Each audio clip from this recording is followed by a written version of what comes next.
Well, just how is Sri Lanka faring when it comes to COVID-19? Well, the government says that it's been able to curtail the spread significantly and will be easing restrictions from next week to revive economic activity. Joining us to talk more about Sri Lanka's response is Sajith Premadasa, the former leader of opposition in Sri Lanka. Mr. Premadasa, thank you very much, sir, for talking to us. Now, let me begin by asking you, what is the current situation like in Sri Lanka? I must say, as a country, we have excelled at maintaining very low figures in terms of number of fatalities and in the number of infected people. However, I have a particular reservation about it, and that is I personally feel that the frequency and the number of tests that have been done are woefully inadequate. I think we have been able to maintain these laudable numbers, but I think more and more tests need to be done.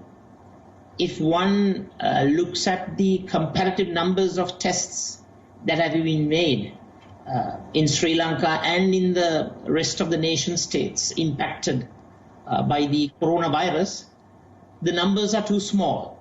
So I think there is an urgent requirement and a necessity to conduct more tests.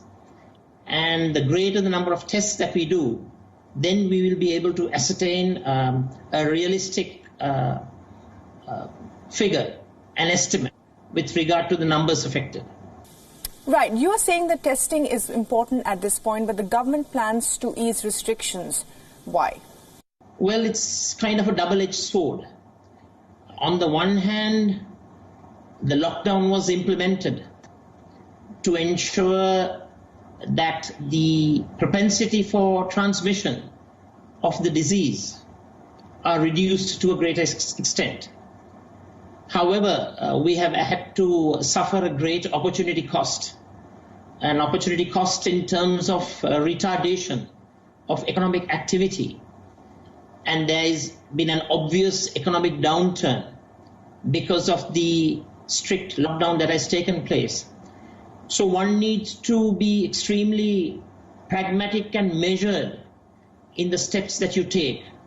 Once again, while reiterating the important achievement of maintaining low numbers, here again, I think we all have to be very realistic in knowing the reality. The reality is we have had low number of tests, and we need to accelerate the number of tests in order to ascertain a realistic number who are impacted, and that can dictate the extent of the shutdowns and lockdowns that are being implemented. So let me ask you then, is the easing of these restrictions in any way linked to the elections in Sri Lanka?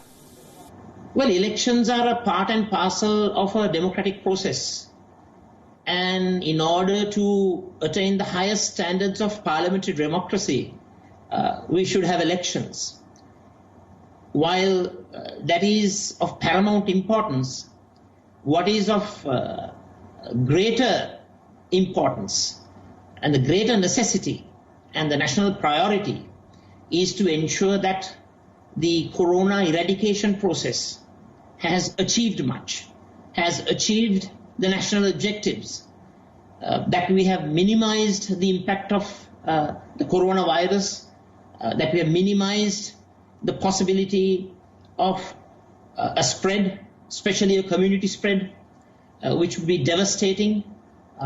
It would have a detrimental impact both on the health sector and on the country economy. So while understanding and acknowledging the importance of elections, parliamentary elections, it is far more important to have an environment that is propitious for having elections. Right now, my impression is this is not the time to have elections. This is the time to have a very stringent approach to eradicating COVID-19 corona.